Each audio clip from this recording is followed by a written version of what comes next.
माननीय श्री इकरा चौधरी जी।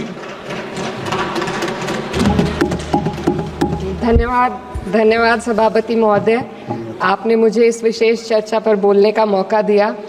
भारत के संविधान के 75वें वर्ष की चर्चा के मौके पर मैं सबसे पहले संविधान बनाने वालों की दूरदृष्टि को सलाम करती हूँ। एक युवा सांसद के तौर पर मैं अपनी उम्मीदों को संविधान के साथ जोड़कर खास तौर पर ये बताना चाहती हूँ कि आज हमारे देश में पिछड़े, दलित, अल्पसंख्यक समुदाय को किस तरह अपने संवैधानिक अधिकारों और आज़ादियों की हिफाजत के लिए हर रोज़ मुश्किलों का सामना करना पड़ रहा है। Doctor B.R. अम्बेडकर के कथन से अपनी बात रखना चाहती हूँ। उन्होंने कहा था, मुझे अपने भारतवर्ष पर फक्र है कि जिसके पास ऐसा संविधान है जो लोकतंत्र, समाजवाद और सेक्युलरिज्म को संजोता है। लेकिन आज ऐसा लगता है जैसे संविधान की किताब तो है पर इसे चलाने वालों का ईमान गुम हो गया है। आज हिंदुस्तान में हर वर्ग को किसी न किसी चुनौती का सामना करना पड़ रहा है, मगर अल्पसंख्यक खासतौर पर मुसलमानों पर जो कहर टूटा है वो किसी से छुपा नहीं है। ये लोग सिर्फ अपने मजहबी पहचान की वजह से निशाने पर हैं। संविधान का अनुच्छेद 15 कहता है कि किसी भी नागरिक के साथ धर्म, जाति या किसी और वजह से भेदभाव नहीं होना चाहिए, लेकिन हकीकत इसके उलट है। हालात इस कदर बिगड़ चुके हैं कि hate speech, mob lynching, bulldozer द्वारा घरों को गिराने की घटनाएं आम हो गई हैं, खास तौर पर उत्तर प्रदेश में, जहां ऐसा लगता है जैसे कानून के नाम पर जंगल राज चल रहा हो। संभल में जो हुआ वो सबके सामने है।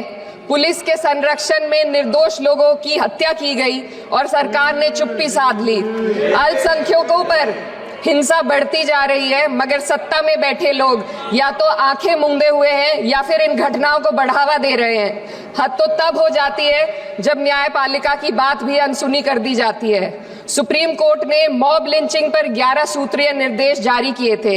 इसमें साफ कहा गया था कि राज्य सरकारें और पुलिस इस तरह की घटनाओं को रोकने और दोषियों पर सख्त कार्रवाई करने के लिए जिम्मेदार है, लेकिन आज भी इन निर्देशों पर अमल नहीं हो रहा है। हाल ये है कि मॉब लिंचिंग को रोकने की बजाय सत्ता में बैठे लोग आग में घी डालने का काम कर रहे हैं। उनकी जुबान से ऐसी बातें निकलती हैं जो नफरत को और बढ़ावा देती है। ये अशांति अब इतनी गहराई तक फैल चुकी है कि हमारे समाज के धर्मनिरपेक्ष चरित्र पर गंभीर सवाल उठ रहे हैं। साल की शुरुआत में ही कई राज्यों में दुकानदारों को अपने नाम बोर्ड पर लगाने के लिए मजबूर किया गया। इसे सेहत और सुरक्षा के कानूनों का हिस्सा बताया गया, मगर असल मंशा कुछ और थी। ये कदम खास तौर पर मुसलमान दुकानदारों को निशाना बनाकर उठाया गया ताकि उनकी रोजी रोटी पर चोट की जाए। पिछले हफ्ते मुरादाबाद में एक मुस्लिम डॉक्टर को हिंदू बहुल्य मोहल्ले में घर खरीदने पर विरोध झेलना पड़ा। वजह बताई गई कि इससे मोहल्ले की सामाजिक शांति बिगड़ जाएगी। अब आप ही बताइए, क्या ये वजह सही है, जायज है? असल में ये छोटी बड़ी घटना इस बात का सबूत है कि सांप्रदायिकता को बढ़ावा देने वाले बयान और नीतियां हमारे समाज को अंदर से खोखला कर रही है। उत्तर प्रदेश में यति नरसिंहानंद ने बेहद घटिया बयान दिया, लेकिन सरकार इन बयानों पर कोई कार्रवाई नहीं कर रही। हेट स्पीच न केवल जनमानस के विचारों को प्रदूषित करती है, बल्कि इससे अब संवैधानिक पदों पर बैठे लोगों को भी प्रभावित कर दिया है। अभी हाल ही में माननीय उच्च न्यायालय इलाहाबाद के माननीय न्यायाधीश ने ऐसे बयान दिए जिसका संज्ञान खुद सुप्रीम कोर्ट को लेना पड़ा।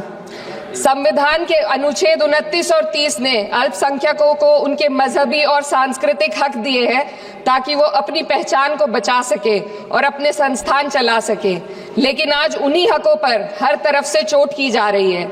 वक्फ जैसे बिल लाकर उनके धार्मिक अधिकारों को छीनने की कोशिश की जा रही है। आज अल्पसंख्यक समुदाय को संविधान द्वारा दिए गए अपने बुनियादी अधिकार पाने के लिए लंबी लड़ाई लड़नी पड़ रही है। ऐसे कई मामले अदालत ने न्याय देकर संविधान की रक्षा की है, लेकिन अदालती प्रक्रिया में जो समय लगता है उसकी वजह से देश के सामाजिक ताने बाने को भारी नुकसान उठाना पड़ता है।